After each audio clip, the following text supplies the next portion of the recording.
अस्सलामु अलैकुम वरहमतुल्लाहि तआला वबरकातुहू।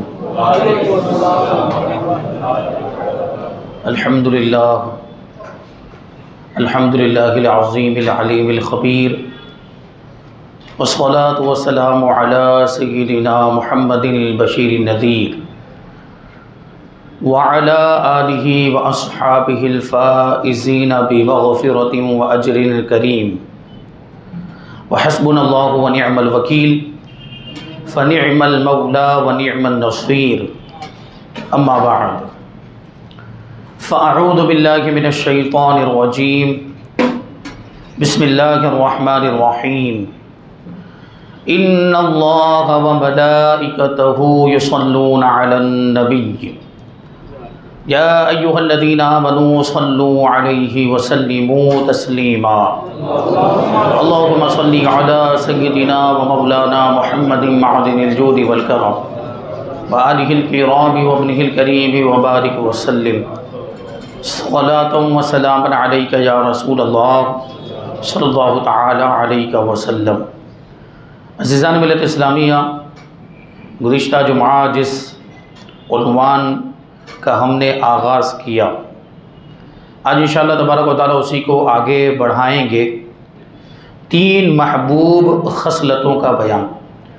नबी पाक सल्लल्लाहु अलैहि वसल्लम की 3 महबूब चीज़ें कौन सी हैं, ये गुज़िश्ता जुमा में बयान हुआ। एक पूरी हदीस पाक अल्लामा इब्न हजर रहमतुल्लाहि तआला अलैहि की किताब मुनब्बिहात के हवाले से मैंने आप हज़रात के सामने पेश की। उसमें 21 चीज़ों का बयान है और 7 मुक़द्दस हस्तियों की वो 3 चीज़ें हैं, तो कुल मिलाकर वो 21 चीज़ें होती हैं। नबी पाक सल्लल्लाहु अलैहि वसल्लम की 3 महबूब चीज़ें, खुशबू, मुक़द्दस बीवियाँ और नमाज। सैयदना सिद्दीक़ अकबर रज़ियल्लाहु ताला अन्हु की 3 महबूब चीज़ें आपने समाअत किया कि नबी पाक सल्लल्लाहु अलैहि वसल्लम का दीदार करते रहना, नबी पाक सल्लल्लाहु अलैहि वसल्लम पर अपना माल क़ुरबान कर देना और अपनी बेटी का निकाह हुज़ूर पाक सल्लल्लाहु अलैहि वसल्लम से कर देना। और अल्लाह तबारक व तआला ने हज़रत सैयदना सिद्दीक़ अकबर रज़ियल्लाहु ताला अन्हु की इन तीनों ख्वाहिशों को पूरा फरमाया, इन तीनों तमन्नाओं को पाया तकमील तक पहुँचाया। हुज़ूर पाक सल्लल्लाहु अलैहि वसल्लम का दीदार सैयदना सिद्दीक़ अकबर को कैसा नसीब हुआ।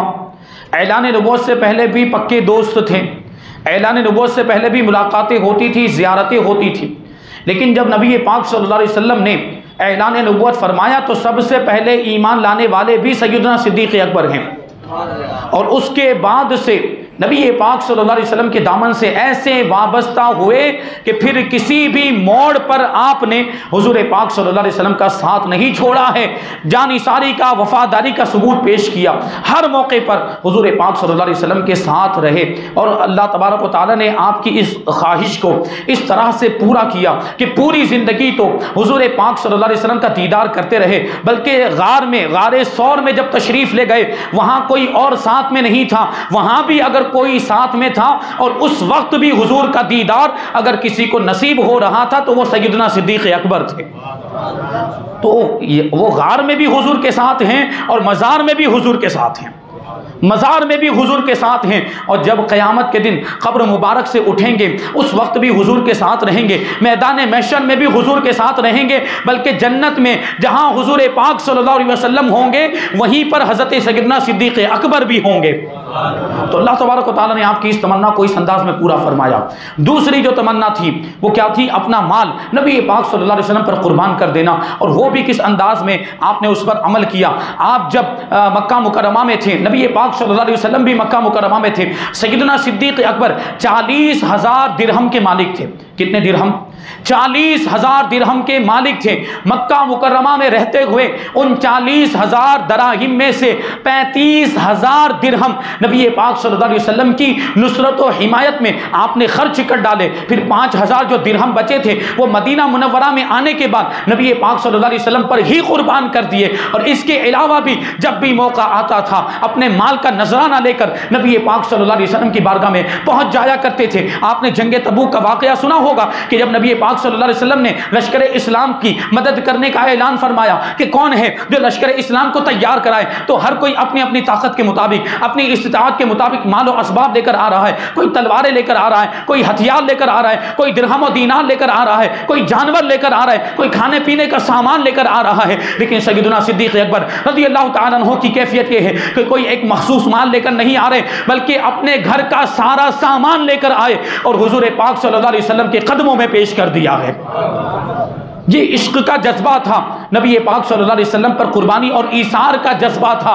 सैयदना सिद्दीक़ अकबर ने जब ये कुर्बानी की ऐसी मिसाल कायम की तो हुजूर ने क्या इरशाद फरमाया। हुजूर पाक सल्लल्लाहु अलैहि वसल्लम फरमाते हैं कि मुझे जितना फ़ायदा अबू बकर के माल ने पहुँचाया, किसी और के माल ने नहीं पहुँचाया। अब ये जुमला हमारे आपका कोई महबूब हमसे अगर कहे तो हम भूल जाएंगे और हम अपने आप को बड़ा महसूस करने लगेंगे। लेकिन सैयदना सिद्दीक़ अकबर रज़ी अल्लाह तआला अन्हु ने नबी पाक सल्लल्लाहु अलैहि वसल्लम का जब ये जुमला सुना तो हुजूर की बारगाह में अर्ज़ करते हैं, या रसूलल्लाह, मैं भी और मेरा माल सब कुछ आप ही का तो है।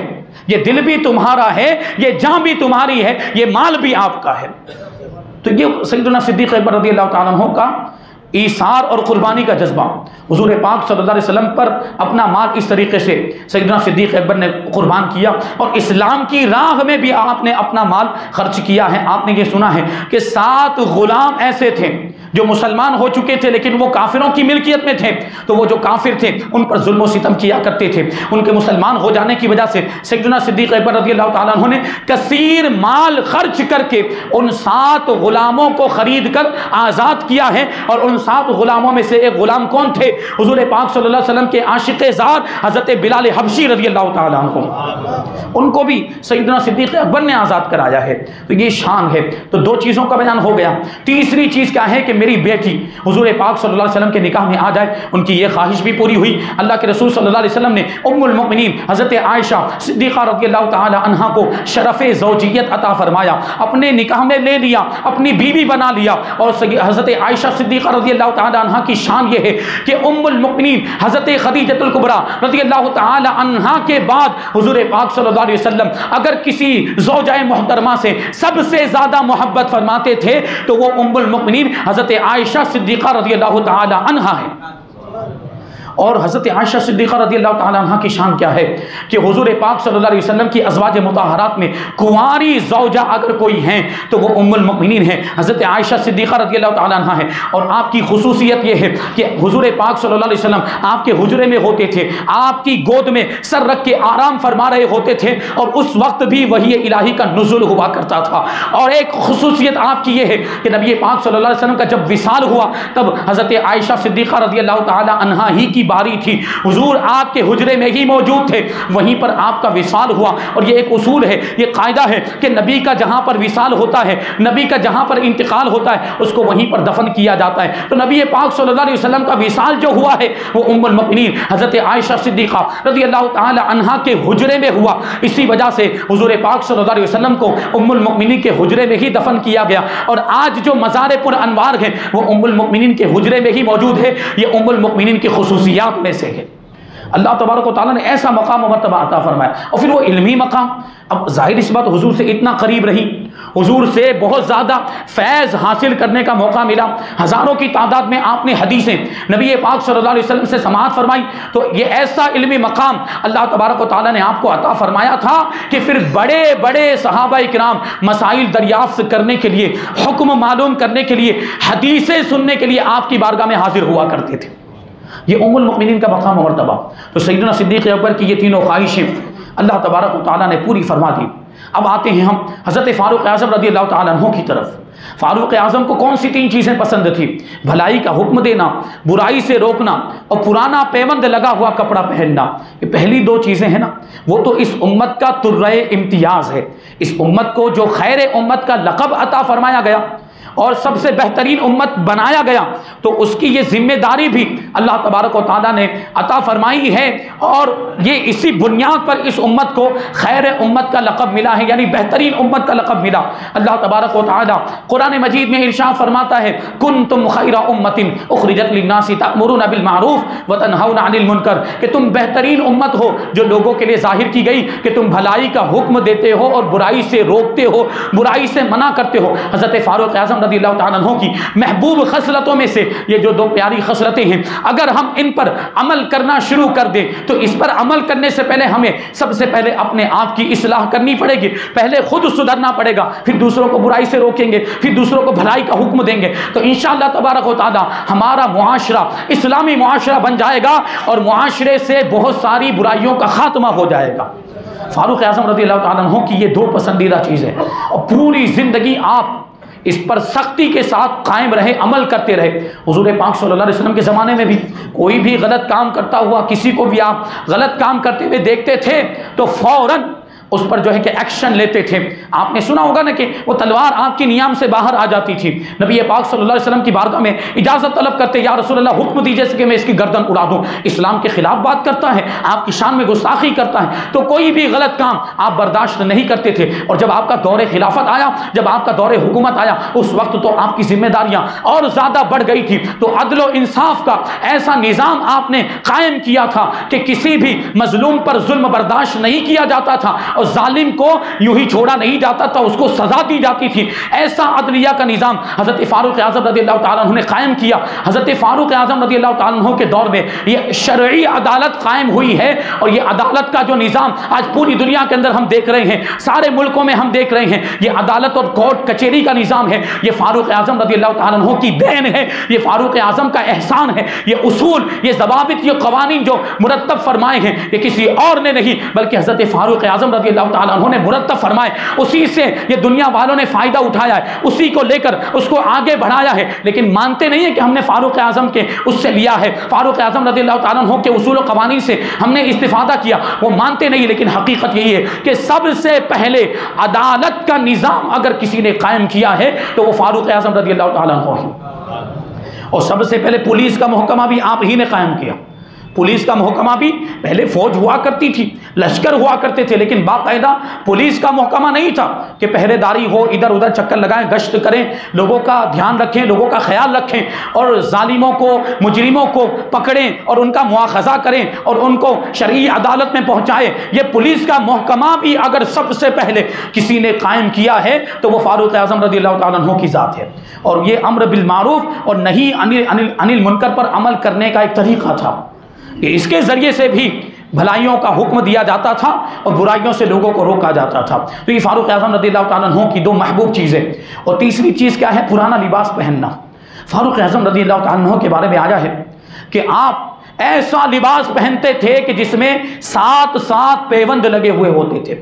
और ये सिर्फ हुजूर के ज़माने की बात नहीं बल्कि आपके दौरे खिलाफत में भी आपका ये हाल था। आप अमीरुल मुमिनीन बन गए, खलीफतुल मुस्लिमीन बन गए, यानी इस्लामी बादशाह हैं, सारे ईमान वालों के हुक्मरान हैं, रहनुमा हैं, और उसके बावजूद आपकी सादगी का ये आलम है कि पुराना लिबास पहनते हैं और ऐसा लिबास कि जिसमें 7 पैबंद लगे हुए। यहाँ तक कि आपकी हुकूमत, आपने समाअत किया है बार बार, 22 लाख मुरब्बा मील तक फैली हुई थी, उसके बावजूद आप ऐसा पुराना पैबंद लगा हुआ लिबास पहना करते थे।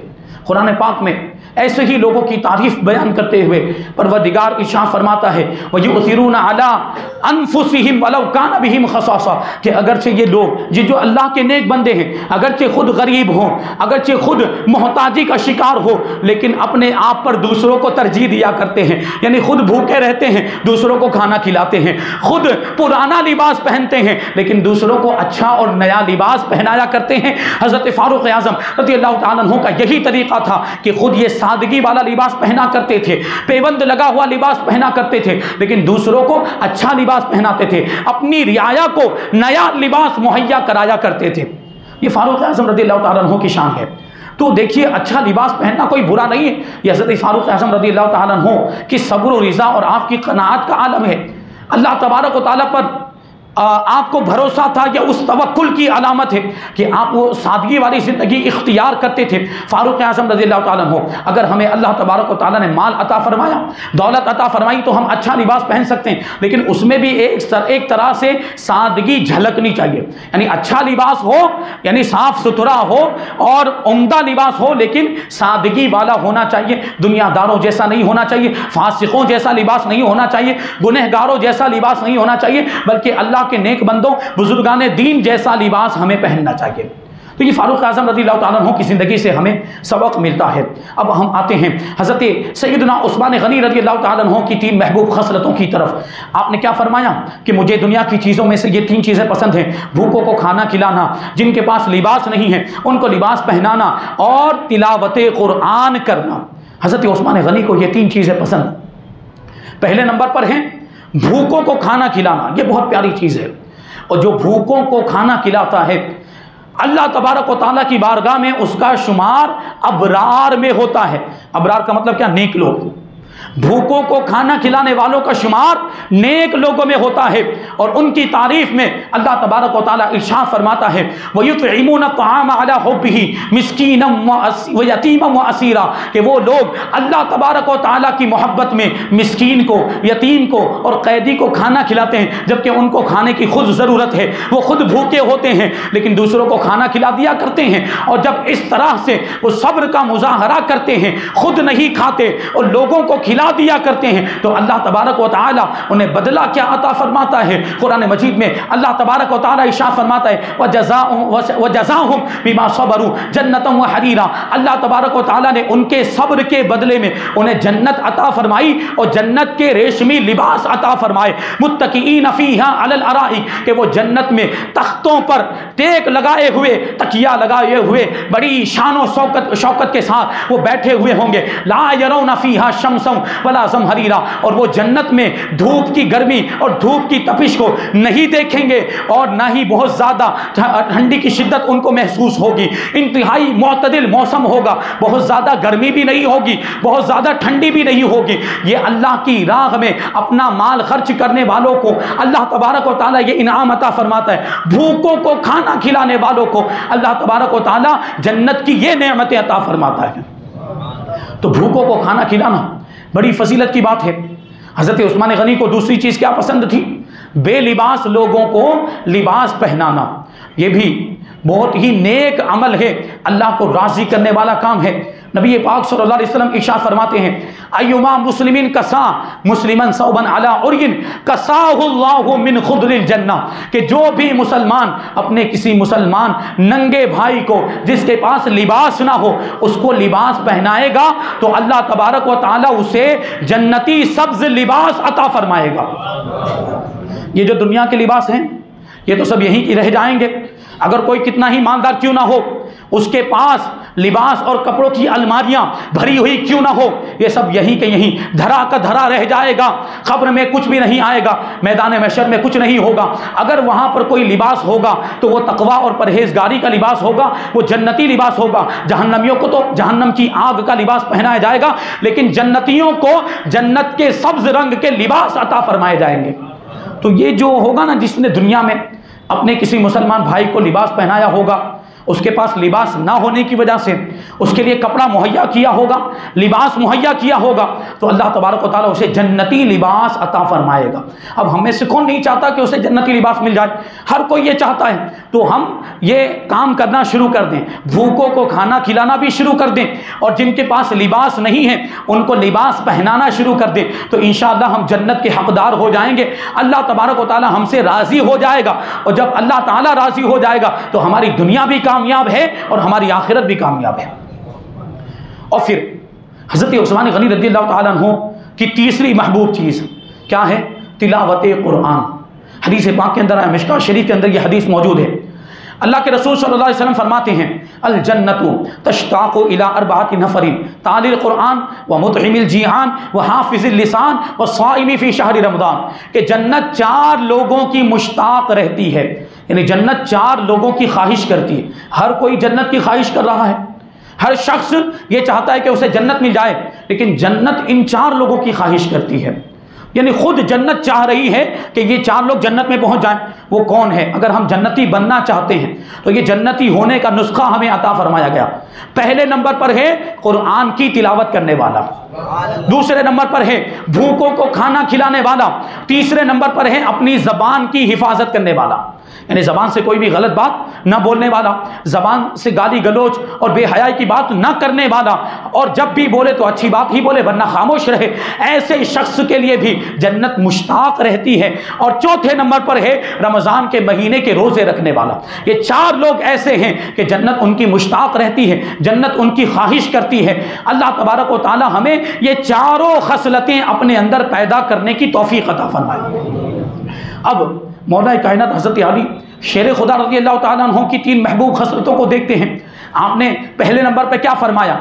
मेहमान की खिदमत करना, मेहमान की मेहमान नवाजी करना, उसका इकराम करना, उसकी ताज़ीम करना, उसका ख्याल रखना, ये भी बहुत प्यारी चीज़ है। अल्लाह के रसूल सल्लल्लाहु अलैहि वसल्लम ने इरशाद फरमाया, मन काना युमिनु बिल्लाहि वल यौमिल आखिर फलयुकरिम ज़ैफ़हु, कि जो अल्लाह और क़यामत के दिन पर ईमान रखता है उसे चाहिए कि वो अपने मेहमान का इकराम करे, अपने मेहमान की ताज़ीम करे, उसकी ज़रूरतों का ख्याल करे। ये हमारे ईमान का तकाज़ा है, ये हमारे ईमान का हिस्सा है कि मेहमान की मेहमान नवाजी की जाए। इसी वजह से मौला कायनात इस चीज़ को बहुत ज़्यादा पसंद फरमाते थे। और मैंने हज़रत इब्राहीम अलैहिस्सलाम का एक वाक़या आपको सुनाया था कि बग़ैर मेहमान के आप खाना भी नहीं खाते थे। आपके दस्तरखान पर हमेशा कोई ना कोई मेहमान मौजूद होता था। एक मरतबा ऐसा हुआ कि आप दस्तरखान पर बैठे, कोई मेहमान नहीं था, आपने खाना नहीं खाया बल्कि मेहमान को ढूंढने के लिए निकल गए, मेहमान को तलाश करने के लिए निकल गए। काफ़ी देर तक मेहमान को ढूंढते रहे, तलाश करते रहे। आखिरकार एक मेहमान मिला, उसे लेकर आए और उसे साथ में बिठाया, तब जाके आपने खाना तनाउल फरमाया के। तो ये अल्लाह वालों का तरीक़ा है, मेहमान नवाजी। आजकल ये चीज़ हमारे दरमियान से बिल्कुल रुखसत होती हुई नज़र आ रही।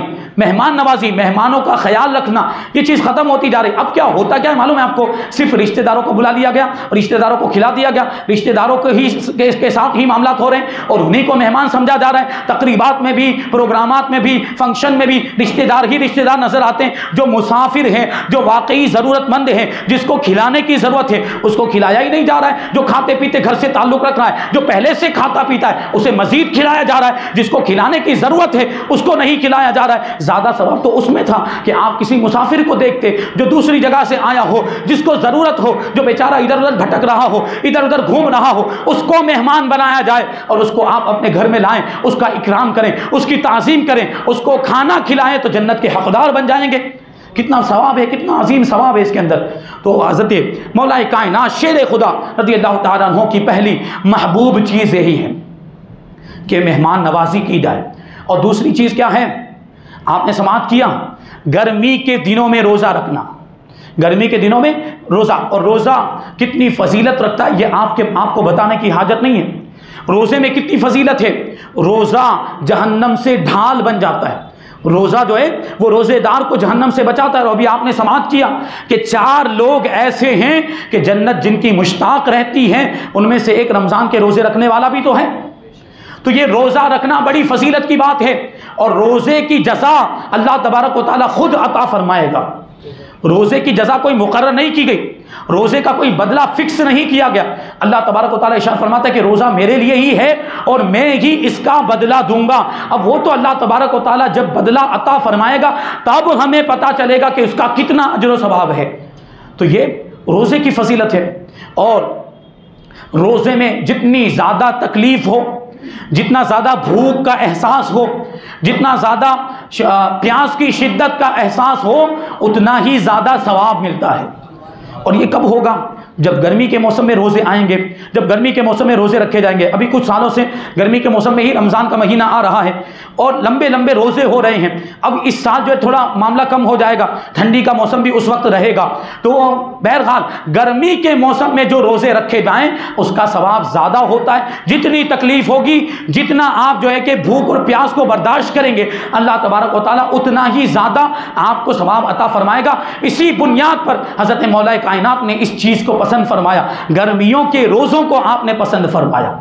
अब इसका ये मतलब नहीं कि वो रमज़ान का महीना अगर ठंडी के मौसम में आ रहा है तो फिर हम रमज़ान के रोज़े तो रखना ज़रूरी है। वो तो अगर कोई नहीं रखेगा तो गुनहगार होगा, ईमान वाला। लेकिन रमज़ान के अलावा भी गर्मी के मौसम में अगर हम ये सवाब हासिल करना चाहते हैं तो गर्मी के मौसम में हमें रोज़े रखने चाहिए। ये मौला कायनात की ज़ात है, वो सिर्फ रमज़ान के रोज़े नहीं रखते थे बल्कि रमज़ान के अलावा पूरे साल में कसरत के साथ रोज़े रखा करते थे। और आपके इस कौल से ये बात ज़ाहिर होती है कि गर्मी के मौसम में ख़ास तौर पर आप रोज़े रखा करते थे। तो इसे भी हमें अपनाना चाहिए। और तीसरी बात हज़रत मौला कायनात की, वो क्या है? अल्लाह की राह में जिहाद करते हुए तलवार चलाना, अल्लाह के दीन की सरबुलंदी के लिए दुश्मन इस्लाम का मुकाबला करते हुए तलवार चलाना, यह हज़रत मौला कायनात शेर खुदा रज़ी अल्लाह तआला अन्हु की तीसरी महबूब खसलत है। हदीस पाक के अंदर आया है कि वो पाँव, वो कदम जो अल्लाह की राह में जिहाद करते हुए गुबार आलूद हो जाता है, जिसमें मिट्टी लग जाती है, जिसमें गर्द लग जाती है, उस पाँव पर जहन्नम की आग हराम हो जाती है। जो पाँव, जो मुजाहिदीन अल्लाह की राह में जिहाद करते हैं, तो ये तो पुराने ज़माने की बात है, इस तरह से पक्की सड़कें नहीं हुआ करती थी, वो कच्चे मैदान हुआ करते, मिट्टी होती और वहाँ रेत हुआ करती थी, उसकी वजह से वो मिट्टी, वो गर्दो गुबार पाँव पर भी लग जाता, बल्कि पूरे जिस्म पर लग जाया करता था। तो पाँव के बारे में फरमाया गया कि वो पाँव जो अल्लाह की राह में गुबार आलूद हो गया, उस पर जहन्नम की आग हराम हो जाती है। ये जिहाद की फजीलत है, अल्लाह की राह में जिहाद करने की ये फजीलत। एक और हदीस पाक में अल्लाह के रसूल सल्लल्लाहु अलैहि वसल्लम इरशाद फरमाते हैं, मिआता दरजतिन अअदाहु लिलमुजाहिदीन फी सबीलिल्लाह मा बैन दरजति कमा बैन समा दरजतैन कमा बैन समाई वल अर्द। अल्लाह के रसूल फरमाते हैं कि जन्नत में 100 दर्जे ऐसे हैं, जन्नत में 100 दर्जे ऐसे हैं जो अल्लाह तबारक व तआला ने अल्लाह की राह में जिहाद करने वालों के लिए तैयार कर रखे हैं। मुजाहिदीन के लिए वो 100 दर्जे तैयार कर रखे हैं। और उन 100 दर्जों का आदत क्या है? अल्लाह के रसूल सल्लल्लाहु अलैहि वसल्लम इरशाद फरमाते हैं कि उन 100 दर्जों में से हर 2 दर्जों के दरमियान इतना फासला है जैसा कि जमीन और आसमान के दरमियान फासला है। वो 100 दर्जे अल्लाह तबारक व तआला ने के लिए बनाए हैं, मुजाहिदीन के लिए बनाए हैं जो अल्लाह की राह में जिहाद करते हैं। तो ये मौला कायनात हज़रत अली शेर खुदा करमल्लाहु वजहुल करीम की 3 पसंदीदा चीज़ें हैं। आपने समाअत किया, अभी तो हज़रत जिब्राईल अमीन अलैहिस्सलाम की 3 पसंदीदा चीज़ों का बयान बाकी है, और फिर अल्लाह तबारक व तआला अपने बंदों की जानिब से कौन सी 3 चीज़ों को पसंद करता है कि बंदे अगर उन 3 चीज़ों पर अमल करने लग जाएं तो अल्लाह तबारक व तआला उनको अपना महबूब बना लेता है। और जिन बंदों को अल्लाह तबारक व तआला महबूब बना ले, फिर उनके लिए तो कामयाबी ही कामयाबी है। तो वो 3 चीज़ें भी इंशाअल्लाह तबारक व तआला हम आइंदा जुमा में शामिल करेंगे। और कुछ मज़ीद बातें हैं, अल्लाह तबारक व तआला जो कुछ भी बयान हुआ उस पर हम सबको अमल करने की तौफीक अता फरमाए, ईमान की सलामती अता फरमाए और ईमान पर ही हम सब का खात्मा फरमाए। वमा अलैना इल्लल बलाग।